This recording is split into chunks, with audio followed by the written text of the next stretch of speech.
Et la deuxième chose qui est très intéressante avec l'EFT, c'est l'autonomisation.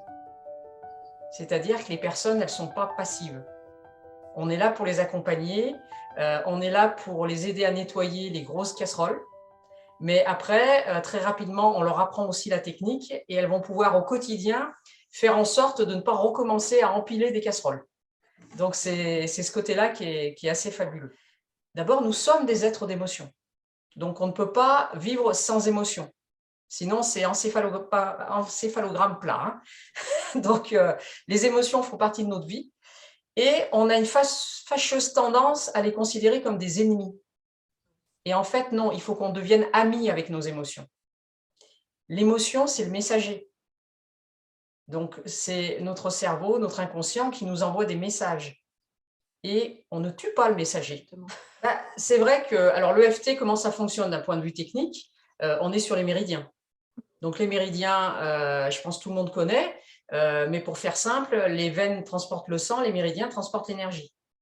Et quand il y a des nœuds énergétiques, c'est-à-dire qu'effectivement, ça ne circule pas à l'intérieur du corps, c'est là qu'on va avoir des symptômes. Donc, quand on a des émotions qui nous arrivent comme des vagues, moi j'aime bien parler de vagues émotionnelles, quand la vague elle arrive et qu'au lieu de l'aider à passer, on la bloque, eh ben, on met un petit caillou effectivement sur le chemin. Donc, l'EFT, c'est le petit surf. Tu te prends la vague émotionnelle et au lieu de faire comme ça pour essayer de tout bloquer, tu montes sur ton petit surf avec de l'EFT et il te ramène sur la plage. Donc là, c'est chacun qui gère son émotion et ce que ça lui apporte. Comme quoi, l'émotion, c'est une amie, quoi. C'est vraiment, s'il y a quelque chose d'important à retenir, c'est ça. Les émotions, ce sont nos amis. Ce ne sont pas nos ennemis. Oui, c'est d'arriver à doser aussi là où on se sent bien avec cette émotion. Exactement.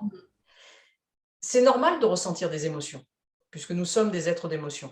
Mais là où ça ne va plus, c'est quand on est submergé par l'émotion et où c'est l'émotion qui commande, quoi.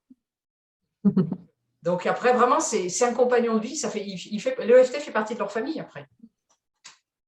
C'est rapide, tu vois, là. C'est vrai que ce qu'on vient de faire, c'est assez rapide. C'est assez. Bien sûr, c'est rapide. Alors, bien évidemment, quand tu es sur des très grosses problématiques, tu as besoin d'être accompagné. Ouais.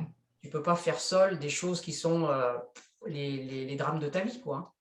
Parce que tu n'as pas la distance et tu ne vas pas aller si loin finalement. Tu as besoin d'être accompagné pour te sentir en confiance et pour vraiment aller nettoyer ce qu'il y a dessous, quoi, pour vraiment t'en débarrasser. Donc là, c'est la limite de l'autonomie. C'est que si vous tapotez tout seul et puis que vous n'avez même pas fini la première phrase et que vous êtes déjà en larmes, donc on arrête de parler, on tapote pour se calmer seulement et puis on va voir quelqu'un.